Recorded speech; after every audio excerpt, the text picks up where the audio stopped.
Good evening and welcome to the Girl Talk Sunday podcast. I am your host, Sandy Best Life Jones, and I'm here to help women just like you from all over the world discover the purpose and the plan for your life through honoring God, honoring your body, and owning your worth. Yes, we are a faith based platform, but all who come in peace are welcome. All right. So tonight, my guest tonight is here to share her story in her own way and in her own words, in hopes that it will serve as a cautionary tale for not just young people, but young, old, and everything in between. Um, she went through a harrowing experience, and now she understands that our decisions have consequences and repercussions, and sometimes those repercussions leak on to other people. but she wants to talk about that in her own words tonight. And so I want to make sure that she feels welcome, she feels safe, and we're just going to let her share her story. But before we do that, I want to read just a little bit about her story, just to give it a little context. I want to make sure that um, my viewers know that parts of this conversation might be disturbing. And so viewer discretion is advised. And if you feel yourself being triggered, please do whatever you need to do to guard your mental health. All right. All right. So on the evening of November 14th, 2021, a man apparently was sleeping on a discarded couch along South Meridian in the Puyallup area when a vehicle driven by my guest, Miyeko, struck and killed him. Neither the driver nor responding police officers knew the victim was buried under a pile of debris in the initial minutes following the collision. Miyeko was arrested at the scene for suspicion of driving under the influence, and she was charged November 15th by the Pierce County Prosecuting Attorney's Office with vehicular homicide for the death of the 59-year-old man. Initially, Miyeko thought that she had hit another vehicle, and so she called the police herself to report that she'd hit a vehicle. And of course, she was given a field sobriety test that she failed. And one of the police officers just happened to see a pile of debris on the side of the road, went over to investigate, moved some things around, and that's when he saw the gentleman that was hit as Miyeko drove down the road. And so I want to, before I bring her out, I want to make sure that all of you can hear me and that you can see me. I want to make sure that the Wi-Fi connection is clear because we want Miyeko to be able to share her story in a way that can be heard. So put a 1 in the chat if you can hear me. And while you're putting your 1s in the chat, put a heart in the chat too. That's for Miyeko. I want to make sure that she feels welcome tonight. I think this goes without saying, but I'm going to say it anyway. The Girl Talk Sunday podcast is a safe and brave space for people to come and share their stories in hopes that those that are watching can apply whatever lesson my guest learned to their own life. And so we don't play gotcha over here. We don't condemn people here. We welcome people with open arms. We show compassion and we show empathy. And it's going to be exactly that way tonight. I want to make sure that I make that part clear. I see the ones in the chat. I see the hearts in the chat. Wonderful, wonderful. All right, I'm going to bring Miyeko out because of what I'm about to tell her is going to make her laugh. Hi, Miyeko. Hi. I was so serious about saying your name right that I wrote it down phonetically on a piece of paper because it's a little bit annoying to me when people pronounce my name incorrectly. So I'm really careful to make sure that I pronounce people's names correctly. So I've thank heard you. my way pronounced in every which way that it doesn't even offend me anymore because I'm just used to it. Well, welcome to the Girl Talk Sunday podcast, and thank you again for agreeing to be my guest tonight. I appreciate it. Thank you for the opportunity. You're welcome. So we're going to dive right into what happened, and I'm going to let you share what happened that night, November 14th, 2021. First, I want to ask you, how old were you on that night? 24. 24. 24. Okay. Yep. Okay, and that was 4 years ago. So you're 28 now or going on 28? I'll be 28 in May this year. Okay. All right. Mm-hmm. All right. So walk us through the evening from the time you left to go to the party to when you got to the party to when you left to leave the party? Okay. So I was invited to a friend of a friend's birthday party. It was like a game night type of thing. So I had a really, excuse my language, but shitty car. I had like a 2007, 2008 Saturn. So Mm, it got me where I needed to go when I needed to go there, but it wasn't a reliable car. So I was mm, driving from where I lived in University Place all the way to Puyallup towards mhm, Meridian pretty much. And so I met my friend at her house and we drove together in her car to the birthday party, which mhm, was I think in like Federal Way or Renton, I believe. I can't remember. So we were there and we went to the party and everything. We're playing games because it's a different game night and stuff like that. They had jungle juice, and if you know about jungle juice, you don't know how much of what or what is in there exactly. So I remember I had like maybe two, three at the most What's it shots. called? Jungle juice, like What was uh, Oh, jungle juice. Okay. I didn't hear what you yeah, said. Okay. yeah. So jungle juice and like maybe two or three Okay. shots. But then we're playing games. She had like a cute little like selfie station up and everything. And so it was just a cool Mhm, girls' night. It was nothing but girls there pretty much. Having fun and everything. It was about 1 o'clock or so, 1:30ish that we left. And when we were leaving, it had started raining. Like at first it was just a little sprinkle. But then as we were driving back to Puyallup, it started pouring like hard. And I hate driving in the rain. But at the time, I couldn't stay the night at my friend's house because it wasn't her house to begin with. She was kind of moving from house to house. So there was no room for me to spend the night, pretty much. So I had to go home. But I felt like I was good enough to drive. I felt I could remember the night. I wasn't slurring. I wasn't falling asleep at the wheel. I wasn't, like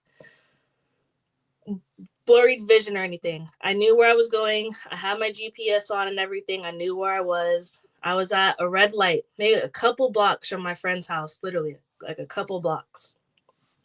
Um, I'm at a red light. I'm texting my friend that I'm on my way home, and then the light turns green, but there's a car beside me that's trying to get ahead of me for mhm, some reason. So I tried to speed up, and when I did that, my car started hydroplaning.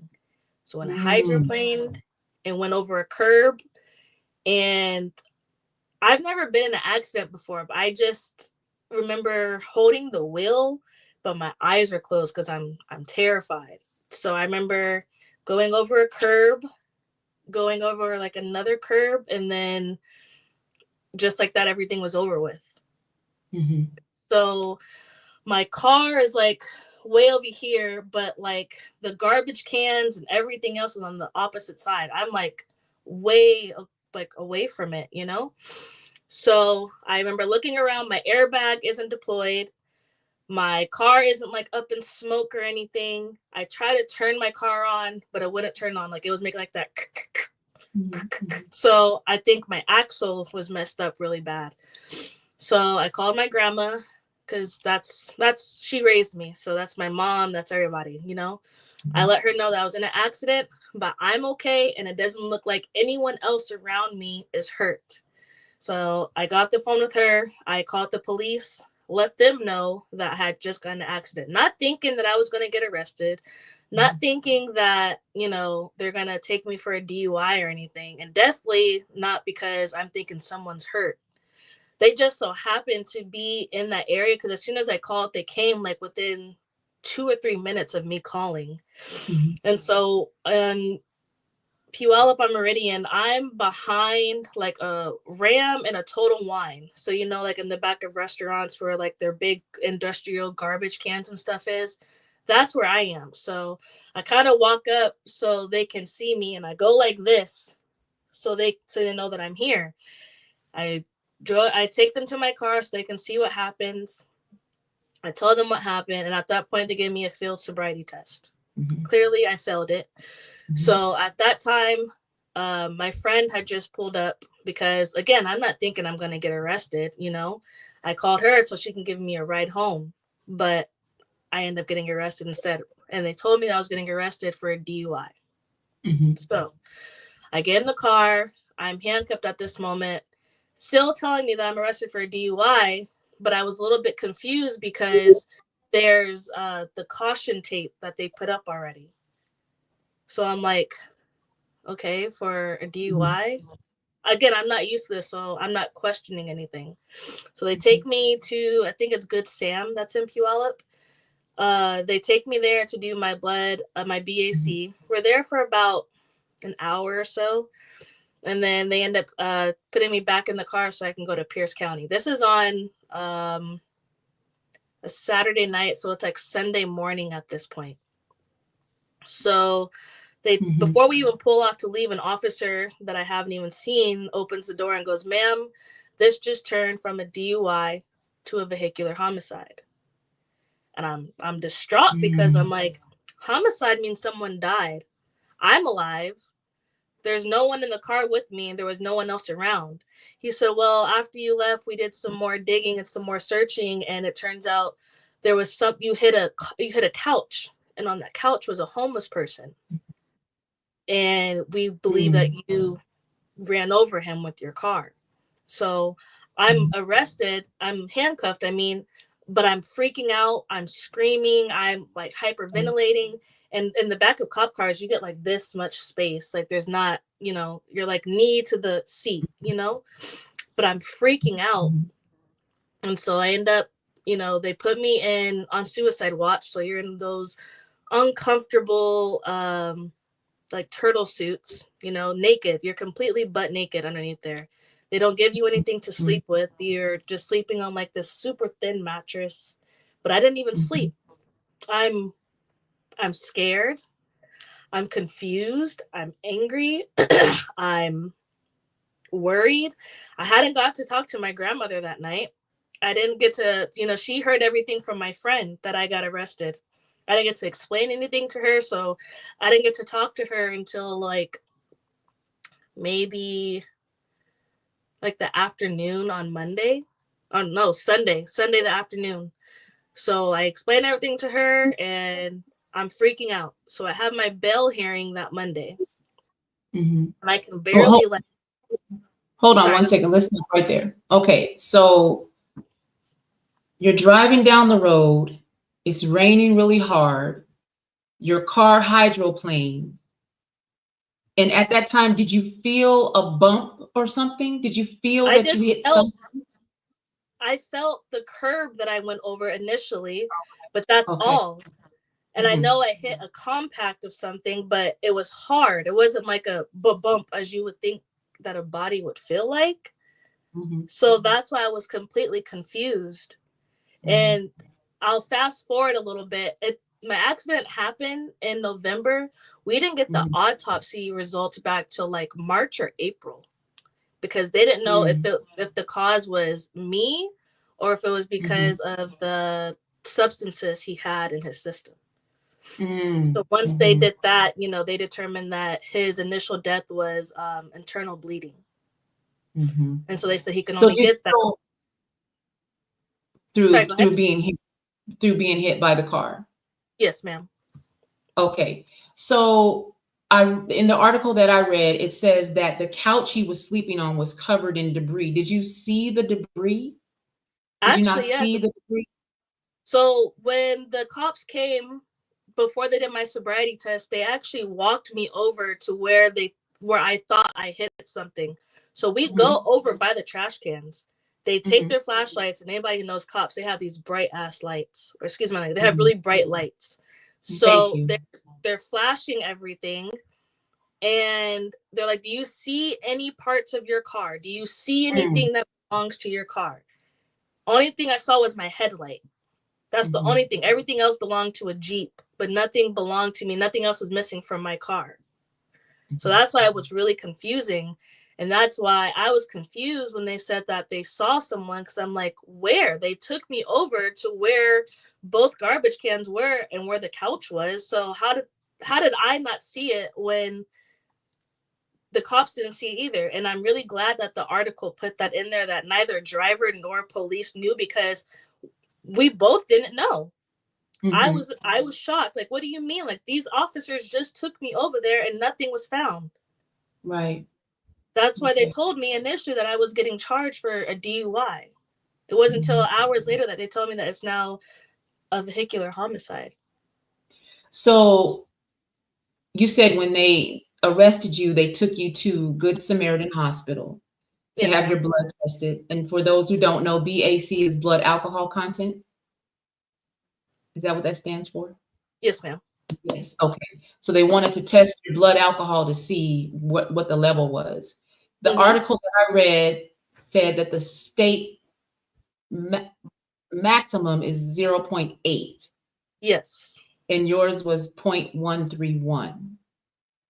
And that was actually incorrect, which is why I Mm, got the time that I did, mhm, because once they took my blood that night, mhm, and they left my blood that they took in a police car for 2.5 weeks. mm. Didn't Oh, send it to the lab on time, so it was contaminated. So right. once they got it whatever they do, it came up to be 0.082 actually. So Okay. barely over the legal limit. Right. Right. And sorry, go ahead. I was going to ask. So, as you were driving, did you feel any effects at all from the alcohol? And did you just have one glass of alcohol, one cup? Was it a full cup? It was like a red solo cup, Mm-hmm. Mm-hmm. and I had like 3 shots. Three shots But in the cup. no, like shot glasses. Oh, so a cup and three shots. Yes, ma'am. Got it. Okay. Okay. And I'm very transparent. It's not my first time drinking and driving. So I Mm. felt like I was okay. Right. I felt Mm-hmm. like I would be able to make it home. Mm-hmm. Like in my early 20s, I'm not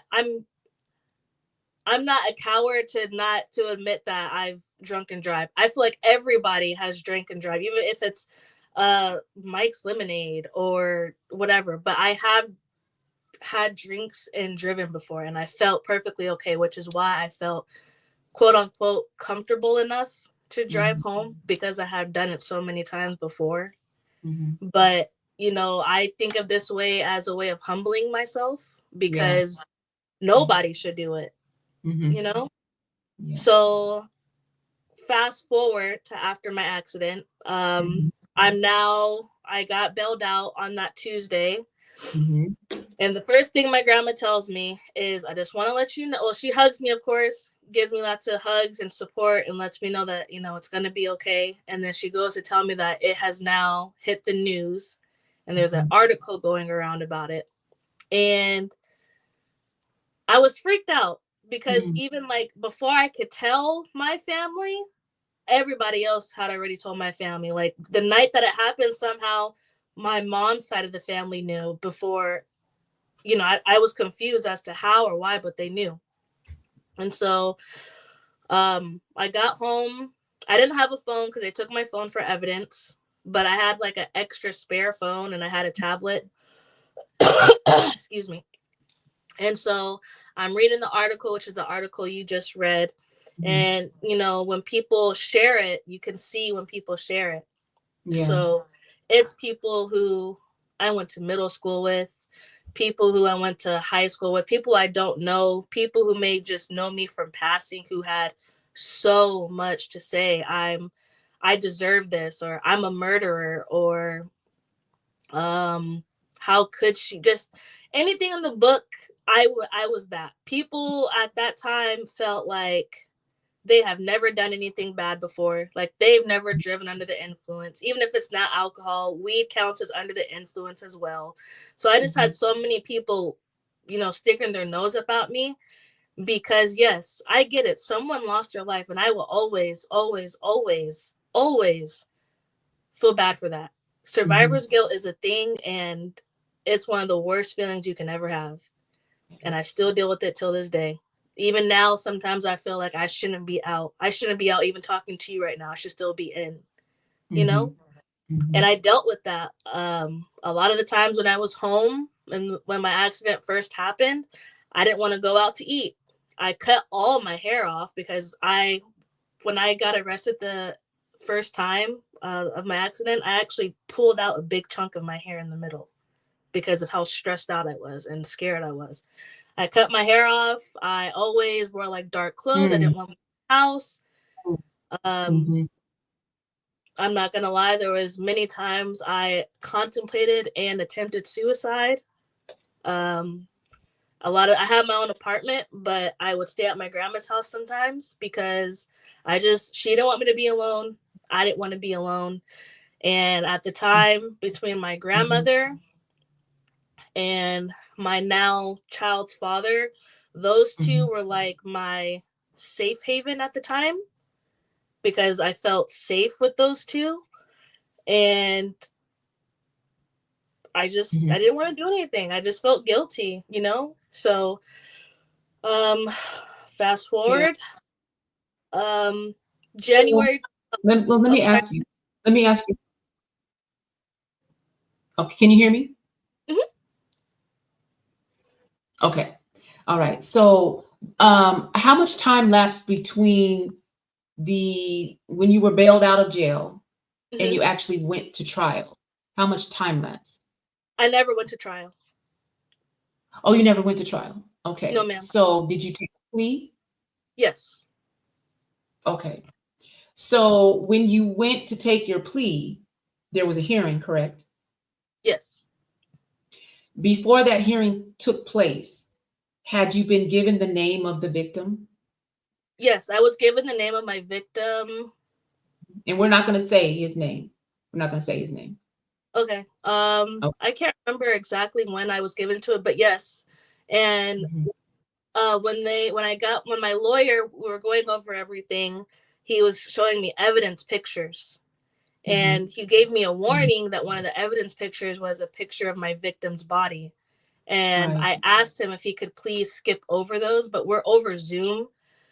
And so he tried to, but he ended up accidentally showing me anyways. And Mhm. that really messed me up mentally. Like I couldn't sleep for a long time after that. Every time I did sleep, I saw those pictures in my head, which was, eye opener. The whole situation is an eye opener, but seeing the cause to your actions live Mhm. like that, that's something that hits different. Seeing someone's lifeless body laying like Mhm. that is an eye opener. That is Mhm. one of the most humbling experiences you could probably ever have. But So, when you went to the hearing to take the plea deal,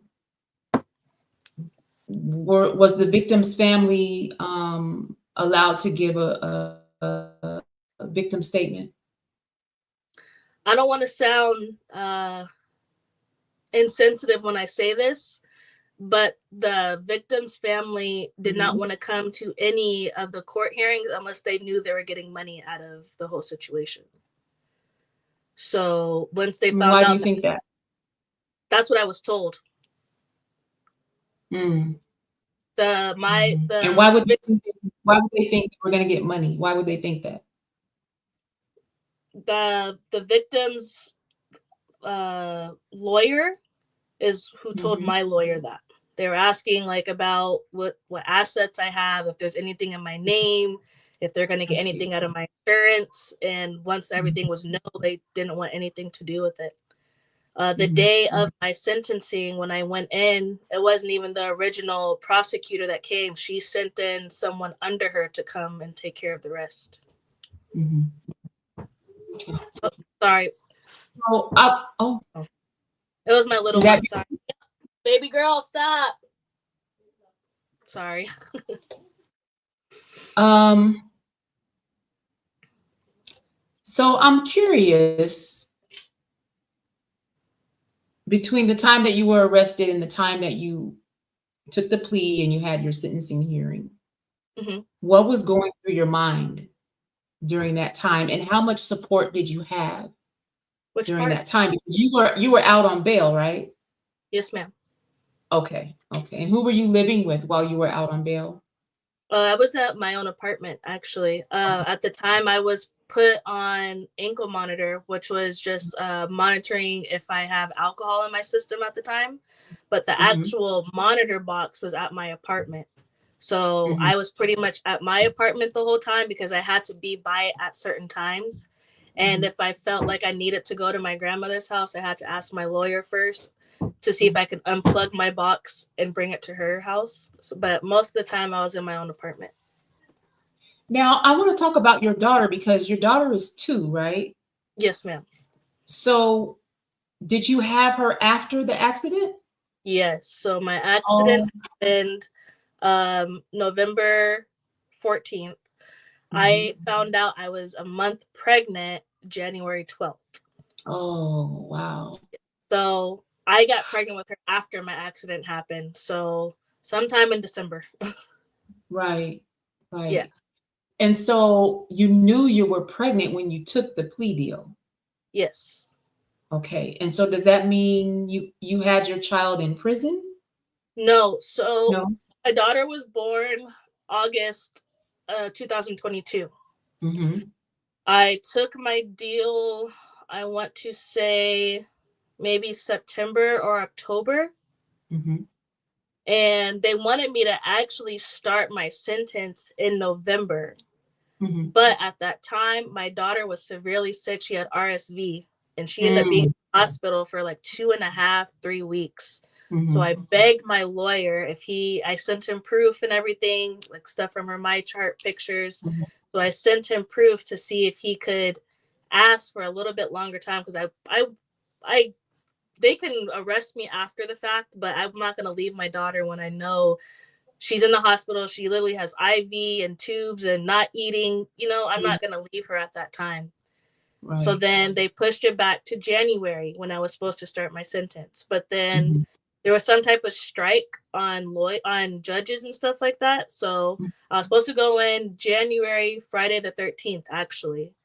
But then Mhm. I ended up getting pushed to February 15th, 2023 is when I started my sentence. Okay. I see people in the chat saying the video keeps freezing. It's not freezing on my end. So let me just look at something here. Hmm. I don't know what would be making it freeze. Okay, let me know if it does it again. Why am I talking loud at the chat? Y'all know what I mean. Let me know if it does it again. So, what did you end up pleading to? What was the plea deal that you took? 48 months. 48 months. Okay. Yes. So, um, hmm, about 4 years. Yeah, pretty much. Yeah. Yeah, about 4 years. And how much time did you end up serving altogether? 20 months 20 altogether. months. Okay. So And before I went in, I was doing a bunch of research because I knew Purdy had a program for women who are pregnant. mhm. But at the time when my lawyer was looking into it, they said that you have to be like lower, like 30 weeks or less to join the program. And I was Mhm. already 32 weeks pregnant. So I couldn't do the program. So I was like, okay. So I end up just going on the DLC website and seeing if there's any type of early release programs. Mhm. And I wasn't eligible for FOSA, which is Family Offender Sentencing Alternative, which pretty Mhm. much means you just do your sentencing at home. You got to check in and stuff like that. But because someone passed in my case, I wasn't Right. able to. So then I found the program, the Community Parenting Alternative, which is what I'm on now. And you do half of your sentence in and you finish the rest of your sentence at home. Um, So okay, I see. yeah, so right now I'm on ankle monitor. I'll be finishing out my sentence, which is October of this year. Mhm. So yeah. So, what have you learned about yourself from this experience? The number one thing is humble. Mhm. I have to admit, before all this happened, I was not humble at all. I was very Mhm. reckless in a lot of things that I do. I was Mhm. very closed minded. I was very, like I said, reckless with a lot of things, my actions, my words. Like I said, it wasn't my first time drinking and driving, so I felt like I could do that now, Mhm. and I Mhm. could do it, just fine to make it home. But I was clearly humbled in the most humbling way you could possibly do that. I learned to be grateful because during my time, I had nothing but love and support from my family. My family Mhm. came up, if it wasn't every weekend, every other weekend. Um, I learned unconditional love. My Mhm. grandmother, 82 years old, made it up there every weekend. My brother works two jobs, Mhm. had at the time a fiance. They now are married, but would come and get my daughter every weekend, bring her up. Mhm. My goddad, 83 years old, would also come up. Um, Mhm. I just learned that sometimes the unexpected happens for a reason, Yeah. and I was very in denial when I first started. I was very closed minded to a lot of things. I just wanted to just sit there, do my time, let my time do me. Um, Mhm. but I learned to take advantage of whatever opportunity given to me while in. I learned Mhm. that instead of dwelling on my situation, make it a learning experience for not only me but other people. Whenever I would Mhm. call like my friends on the weekend and they're telling me they're going out, I would always ask them, okay, who's the DD tonight, the designated driver? Who's make sure this person's not drinking, or please be safe. I don't ever want to be that helicopter friend, because people are grown. Mhm. They're going to do what they want to do. I can't stop them from doing what they want to do or how they want to do it. But I just hope Mhm. that they can just use me for example and just understand that the unexpected happens when you least expect it. Right. Right. Yeah, that's a good way to think about it. Did you lose friendships after this Oh, happened? most definitely. Yeah. Now I only have like two good friends that I literally cherish and adore Mhm. because they stuck by me. Mhm. They answered my calls. One of them is my daughter's godmother, who I've been friends Mhm. with for since high school. And we've had our moments too, but she's always been there. She would send me money. She used to get my daughter. But I understand, they have a life too, but those two, they stuck around. I had a friend who I was really close to, and I remember when I got out, she told me that I posted a picture of myself pretty much saying I'm Mhm. out. And she said, and I posted it to, I don't know if you know who T Grizzly is, but I posted it to the Mhm. song First Day Out. It's a song that he Mhm. made when he first got out of prison, pretty much. And I posted it to that song. And she said, instead of posting pictures, the first thing you should have did is went out and fed the homeless. Mhm. And Mhm. it hit me, and I'm like, wow, like that's really what you think of me, that's really how you feel. But do you understand like how cliche and how corny that would have been Mhm. if I'm going to do something out of the goodness out of my heart, I'm not going to go post it on the internet. Right. I'm not going to go show casting, and I'm going to do it because I want to do it.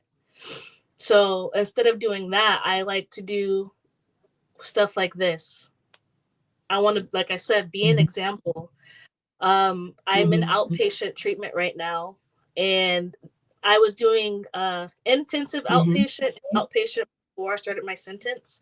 So I kind of gained a really good Mhm. relationship with them. And once I can start working, they want me to start doing victims panels there.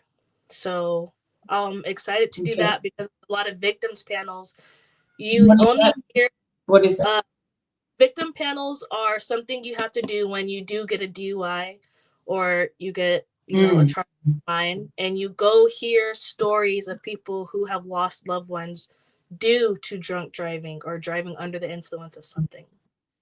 But you Okay. Okay. only typically hear the stories of people who have lost someone, but you never Mhm. hear the story of someone who has caused it.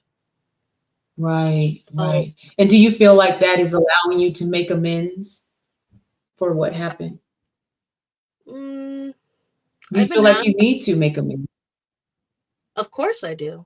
I feel like I don't Yeah. want that person's life or name to go in vain, but I also don't want people Mhm. to feel like it's a is scapegoat the right word? Like I don't want people to feel Hmm. like, oh, she's only doing this so she could feel better about herself Oh, type of. yeah. That's what I don't Right, want right. because I'll never feel good about myself because of the situation. Just Mhm. because I'm home doesn't mean that I'm just happy go lucky. If anything, since I've been home, I'm being complete. I've been really sad actually because it's like Mhm. I feel guilty.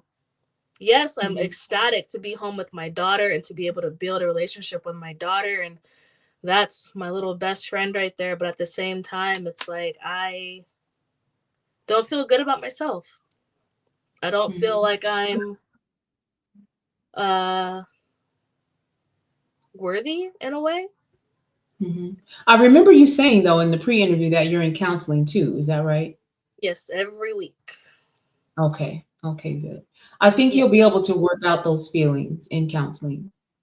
That's what I'm working on Yeah. because it's hard. Even during my time in prison, I was so Mhm. hard on myself. I went to COA, which is closed uh close observation area for attempted Mhm. suicide, you know? Mm.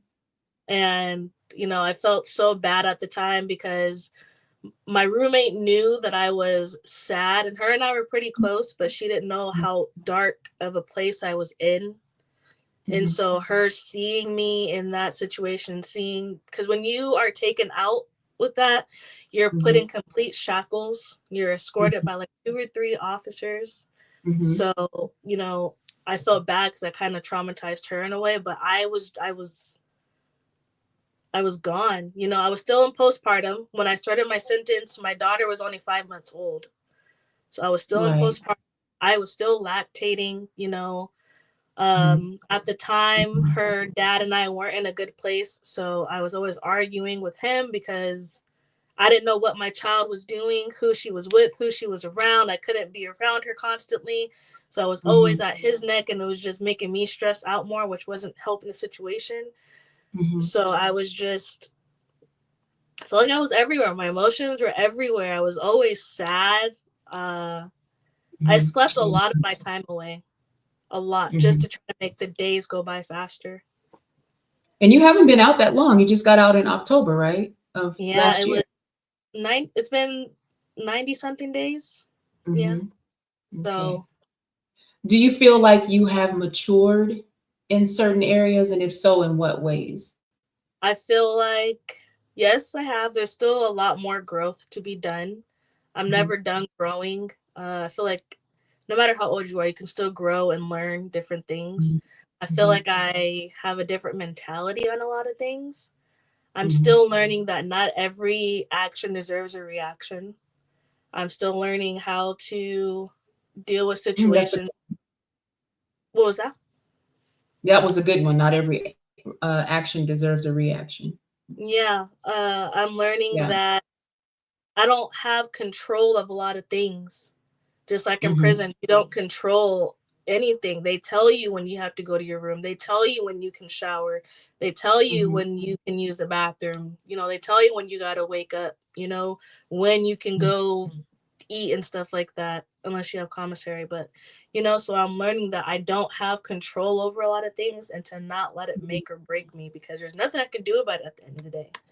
The only thing I have Why do control over, you sorry, go ahead. I'm sorry, I need to interrupt you. Why do you think you needed a humbling experience? What was going on with you? Do you feel like you were arrogant before your accident? Oh yes, I'm not gonna lie to you. I was out there. I felt like I needed to be that. I'll say girl instead of Mhm. bitch. I felt like I was that Mhm. girl. I felt Appreciate like that. of course, I felt like I had to react to every action. I Mhm. felt like I had to make it be known, okay, you messed me over.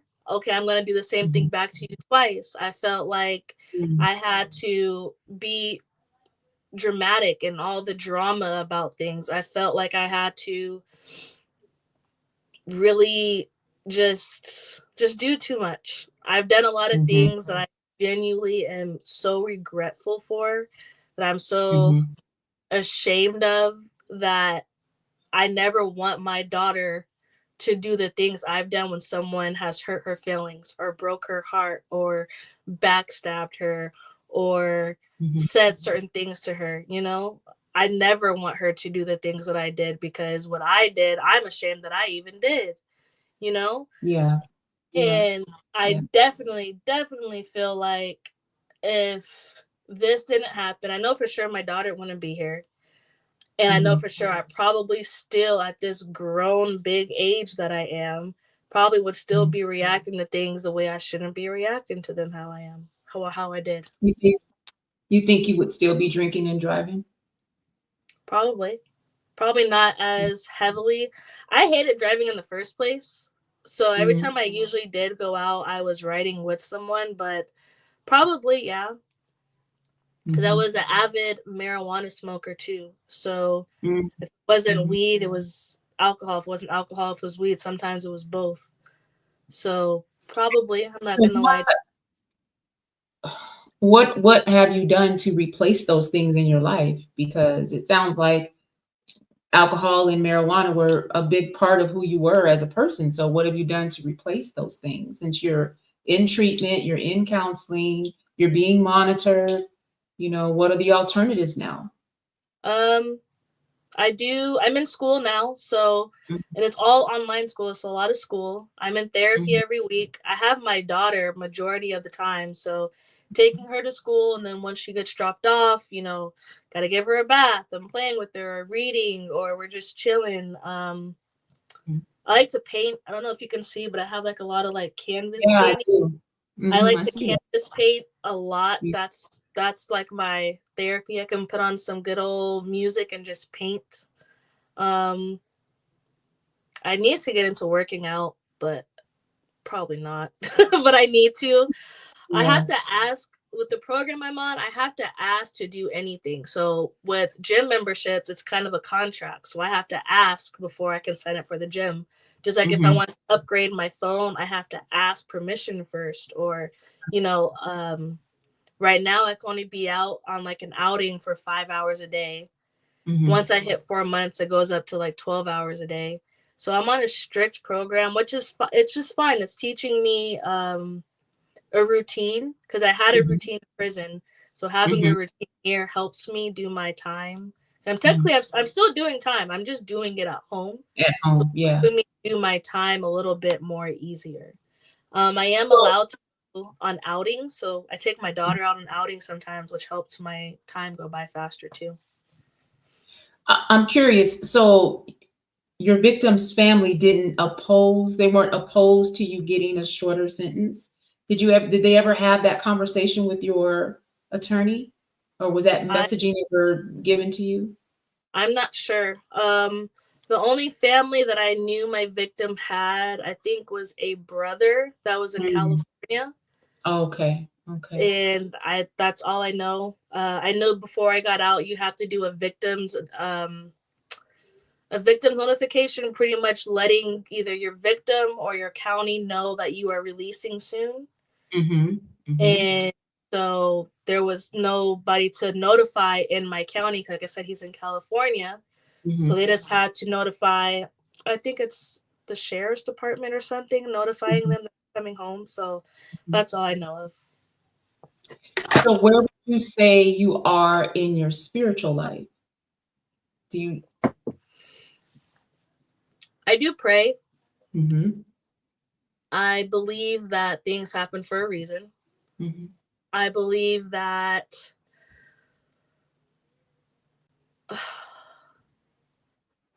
that's a hard question.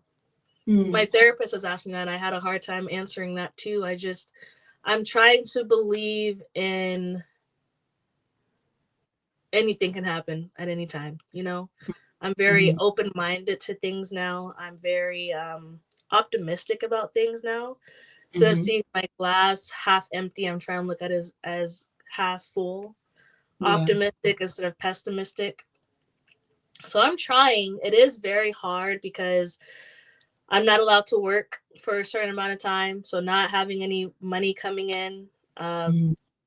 being a Yeah. single parent. We co-parent good, but being a single parent, you know, Mhm. and two separate households. So there's that. And then just, I feel like I've lost myself as an individual. I don't know who I am. I know that I'm Miyeko.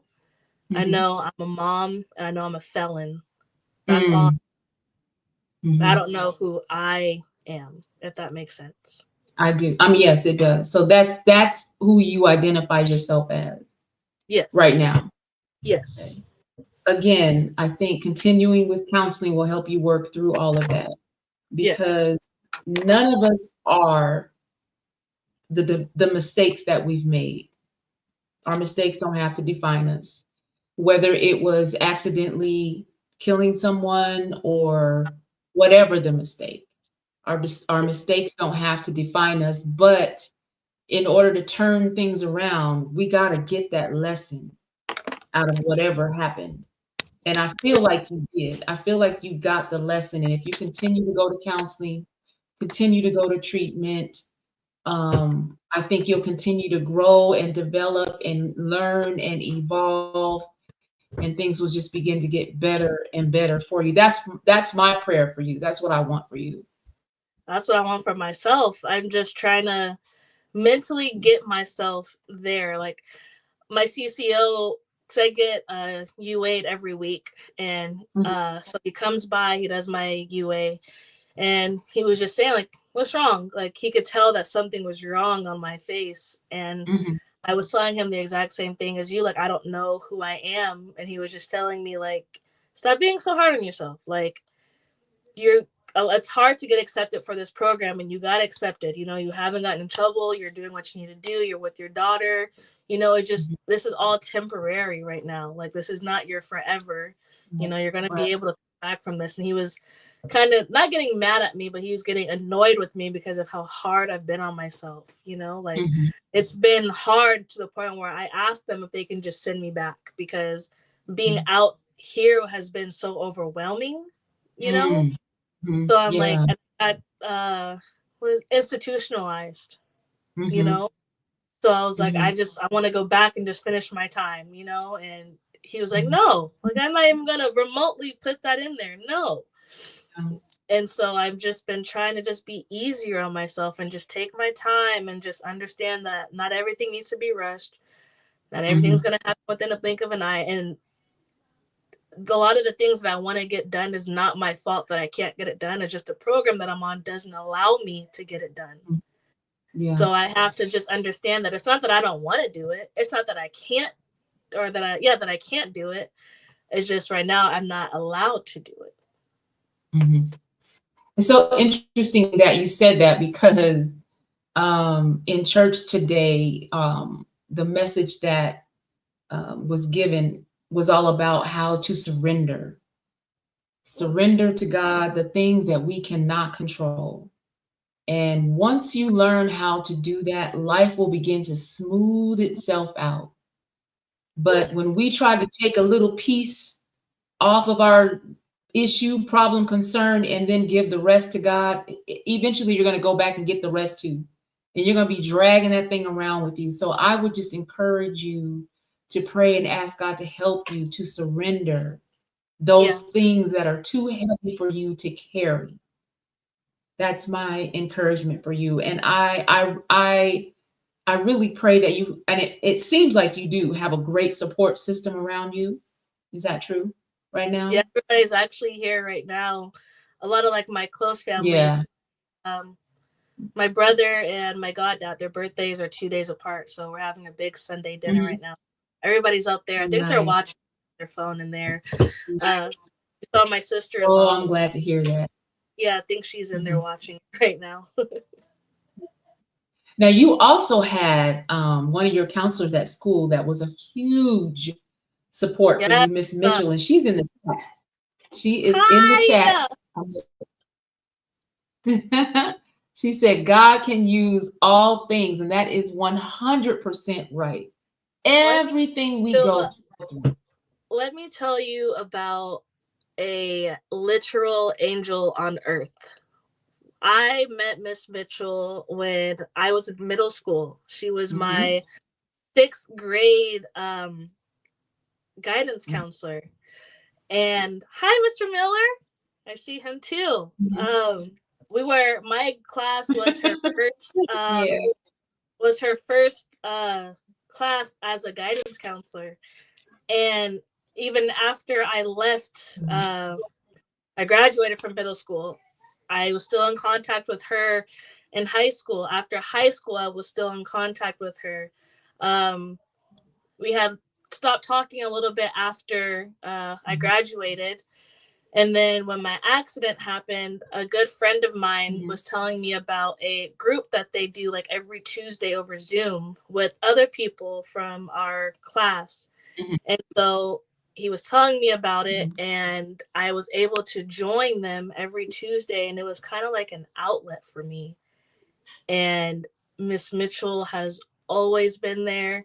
That lady has never Mm-hmm. said or been negative. Like, as bright as these lights are on me right now, that is her. She is always the brightest of lights in dark times. She is always full of wisdom and full of praise, and she is phenomenal. Everybody needs a Miss Mitchell in their life because she came to come Wow. me. uh Mm-hmm. I was all the way in Belfair, Washington. I've never even heard of Belfair. And she came and she drove with my grandmother and my goddad. And it turns out my goddad knows Miss Mitchell's dad, and they got to Mm-hmm. connect. So, and now they text each other and they have a friendship now. And she's just amazing. When I got home, I posted a picture of it. I wish I can put it in the chat, but she came and she got me this big old laundry basket full of hygiene products, Mm-hmm. full of it. Yeah. And I'm still stocked up on it till this day. And she's just amazing. Like, whenever she's thinking about me, she'll send me like prayer hands and a heart emoji, or she'll just check Mm-hmm. in. Or we had her over for, I think it was Thanksgiving for a little bit, and she's just amazing. I can go on and on and on about her, but I love and adore that lady, and she just deserves everything special in her life. I love Yeah. her. Hi, Miss I'm not Mitchell. sure if she, oh, it looks like your aunt might be in the chat, Sandra. Oh, hey, she's all the way in Atlanta. You have a lot of love in this chat. You really, really do. This is Mr. Miller's sister saying Hi, welcome. Anita. I Uh, want to actually. Miss Mitchell has been asking me if I want to go to his church, and I actually really do. It's just mhm. hard because I have my daughter on the weekends. Yeah, Miss Mitchell said, love you so much. Mm, Kristen, if you would like to come up and join us in the studio, you are more than welcome. I can send you the link to come up if you want to join us right quick before we end the interview. So just let me know and I'll send you the link. I'll put the link in the chat. Yeah, you have a lot of love in this chat. And I think you might remember when we had the pre-interview and I kept telling you do one thing at a time. yes. One focus on one thing at a time. Right now, your sobriety, your daughter, and your education are I the don't know if you three most important things that you. that whiteboard right Mhm. here in the middle, right I here. see it. Mhm. So before I Yeah. got out, because I was so worried about that, what am I going to focus on Mhm. first? I made a vision board, Mhm. and it's kind of like a check Mhm. off list. Everything that I've been trying to accomplish and want to Yeah. accomplish, I check it off on there. So Yeah. it's been helping me. It's been helping me just stay motivated, because sometimes I feel like I'm stuck. Like, okay, what do I do next? What do I need to aim for? What Mhm. do I need to do? So that helps me stay focused. That helps me stay organized. Mhm. It is hard sometimes because I feel like I could be doing a lot more, but I have to understand it's baby steps. Yes, it's baby steps, and if you try to do too much, you won't get anything done. Yes, So I you feel like just got to do probably one thing at now a time. I do too much at one time. Yeah. Auntie has a message for you. Okay, I'll call you. Yeah. Yeah. And then you have a friend. That's her daughter. Vision boards are always a go-to. Love. That's Okay, actually her nice. daughter. Hey, tweets. Nice. Wonderful. Well, I want you to know, Miyeko, that I am so proud of you. Thank you. After we did our pre-interview, I just thought, oh, okay, okay, Lord, you got her attention now. Yeah, Now she's going to start moving in the right direction, and I still feel that way 100%. I do. You're gonna be all right. You're gonna be all I'm right. trying to You just find got to my. get jump through a couple hurdles. Yes. I always tell Yeah. myself that it's not about how you finish, it's about, well, it is about how you finish, but are you going to go through the obstacles or go around them, or are you going to try to accomplish them? I don't want to try to Right. find the easy way through things because I feel like anything that comes too easy in life is not worth it. And it always has some type of Mm, consequence at the end of it. So I'd mm, rather work for everything that I want in life right now because why not, mhm. And I feel remember, like sometimes that it's easy. family. Sometimes things are easier because you've released control of trying to do it yourself too. Yes. So keep that in mind too.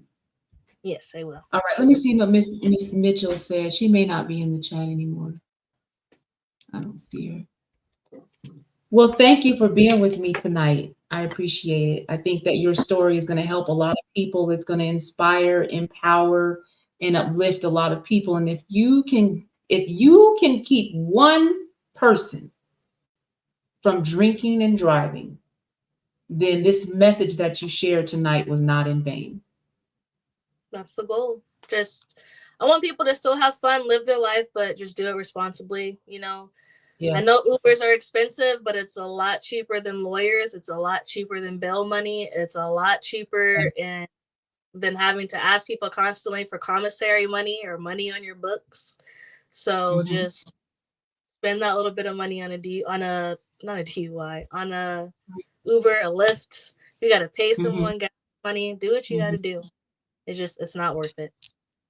Now, when I want to just say this before we go, when you were in prison, you earned a certification, right? Yes, I earned a couple certifications actually. I'm a certified peer counselor now. I got Mm-hmm. a certificate in Ajax, which is you learn how to build airplane parts for like Boeing and how to make blueprints and stuff like that. Mm-hmm. What else? I started school while I was in. I'm finishing now that I'm in here. Now that I'm out, I changed my major Mm-hmm. from business to human services. Yeah. Okay, good. That's good. I'm telling you, that education is going to be the key. Yes. Even if you have to create something of your own that will allow you to earn income, you may have to go through the back door to get what you want. But Yeah. having that education is going to help you do that. Yeah. It's gonna be kind of like the key Yeah, to success. Be my own boss in a way. exactly. Exactly. Miss Mitchell says she's not camera ready.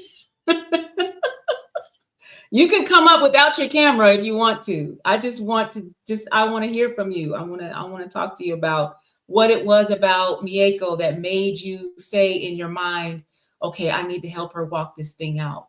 I need to stay with her and walk this out with her. So, but it's up to you. It's okay. If you want me to put the link in there, okay. I'm gonna send you the link. Love her.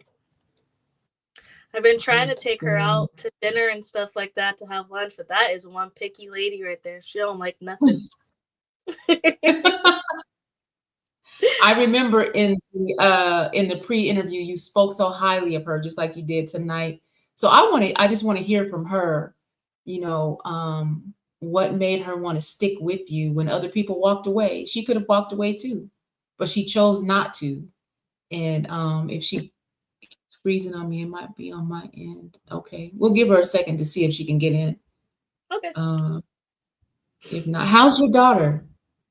Good. I can let me call her. Maybe. Hold on. Okay. Yanni bug, come here, baby. See if you can click the link, Kristen, so we can bring you up. Come here, baby. Come here. Someone wants to say. It's in the chat. I put it in the chat for you. Want to say hi? Can you see it? Oh. You say hi? Okay, say hi first. Say hi. Oh, you know what? Hold on. I'm gonna put it in the You have chocolate on your face? Can I have some? Can I have some? It all gone? Yeah. You want to say hi? I'm gonna inbox it to you, Kristen. I tried. She's eating chocolate ice cream right now. Oh, she's eating ice cream. Yeah, she has chocolate all over. What's her name? Miani. Miani. Oh. Okay, Kristen, I sent it to your inbox. Uh-oh. Miss Mitchell is having some technical difficulties. We may not be able to bring her up, but thank you again for being with us tonight. I appreciate it, and keep in touch with me. I want to know how you're doing.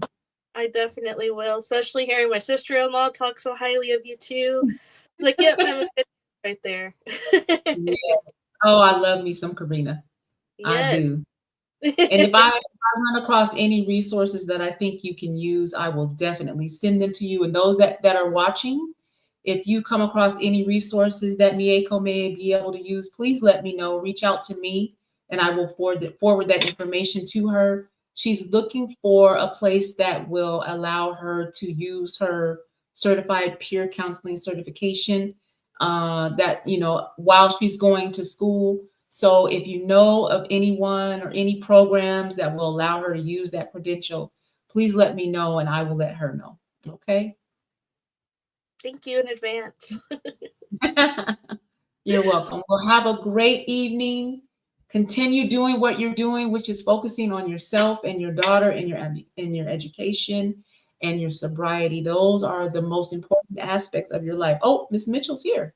She made it. Let me see if I can bring her up. Can you hear us, Kristen? Yes. Can you hear me? Yes. We hear you. Hi. Hi.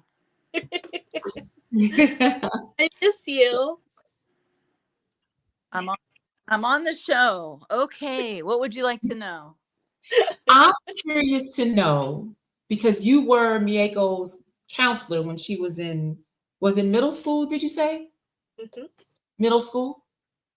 Okay. And so how did you find out Yes. about the accident? Well, like Miyeko said, we had kept in touch somewhat after middle school, and then I had during COVID, her class was my very first class at Giadroni, and Mhm. those kids, I think because they were my first, as they moved up to becoming adults, they Mhm. just kept in touch more than any other class I'd had. And during COVID, I know a lot of them were struggling, as many people were, just feeling disconnected, not being Mhm. able to gather. And so I'd spoken to a few of them about, hey, what if we did kind of a and I could get some prayer requests, and we met on Zoom on Mhm. Mondays. And one of the guys that's in the group had shared, um, actually, maybe even before that, like Miyeko said, I started seeing some activity about the news article on social media. And Mhm. so I think that was the first time I was alerted. And then one of the guys in the group had shared a little bit more, had been in touch. And I Mhm. said, if you could please ask her to join, I would really love her to come, or even if she just wants to meet with me, because I wasn't really sure, because of the backlash of, Mhm. people's response to what comfortable Right. in this small group. But I was so thankful. It was an answer to prayer. She Mhm. did join. And I just feel like, when you're going through hard times, the biggest thing is to have support. And Mhm. I feel like having that group was some support that she desperately needed, and they showed to be real friends and to stick by her side. So you visited her while she was in prison, is that right? Yes. So it was there was a lot going on. Because did you, let's see, you went in 22? I mean, 23. 2000, was it 22? 23. 20. 23. Okay.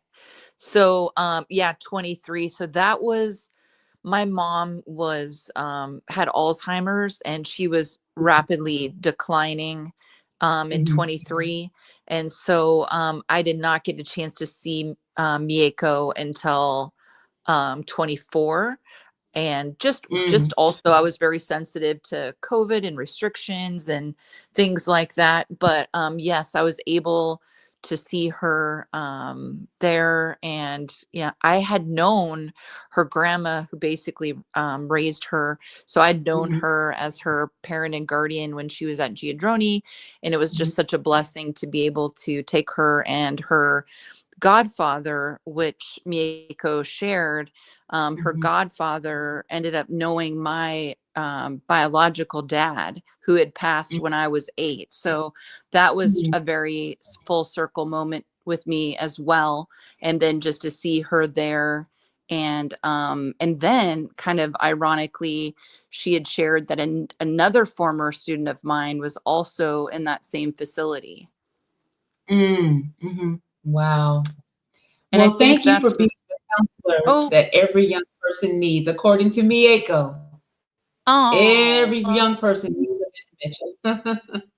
thank you so much. I feel that it's not just a profession, but I do feel it's, my calling. And how God has people, that he sends people on missions trips to China and India and Africa.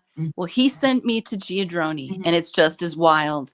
So I'm thankful to Wow. have been there, and being able to just meet amazing individuals like Miyeko, who has persevered through some really challenging times.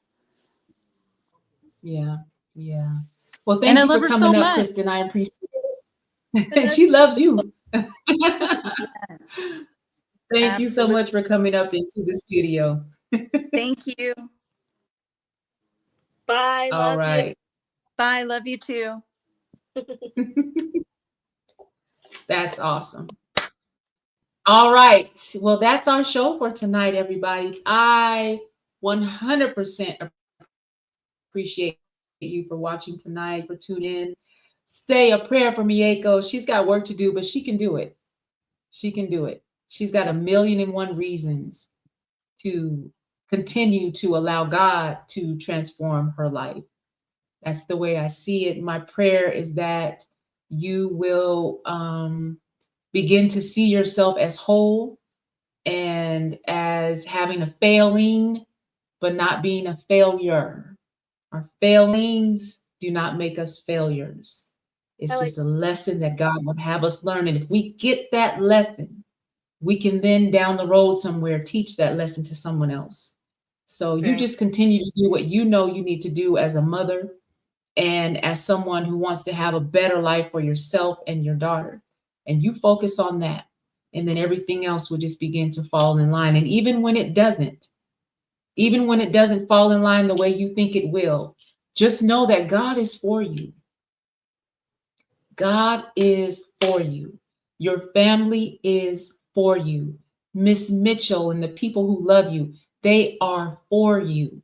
So if you need help, don't be afraid to reach out and ask for help. You don't have to know it all. You ain't been here long enough. There's people that have been here a lot longer than you. And so if you need help, don't be afraid to ask for help. And you can Yes. ask me too. Yes, ma'am. All right. Thank you for being here tonight. And I'll be praying for you. You take care. Thank you. Good night. Thank you again. Good night. All right, everybody. That's our show. Thank you again for tuning in. That was really good. That was really good. I 100% believe Miyeko is going to be okay. 5 years from now, she'll look back and she'll say, I had to get it the hard way, but I got it. I got it now. And she's going to be able to teach her daughter what not to do. And that's the most important thing out of all of this. Her daughter won't have to repeat the mistakes that she's made because her mom is more self-aware now, or she will be if she continues to work on herself. So praise God. Praise God. Today's just been a great Sunday. I mean, from Sunday school to now, I had a great day today. I hope you did too. And I hope you will join me again on the Girl Talk Sunday podcast.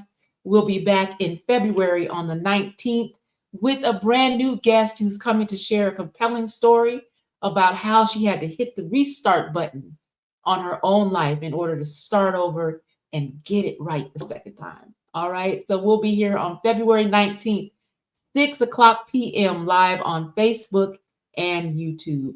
Until then, God bless you and good night.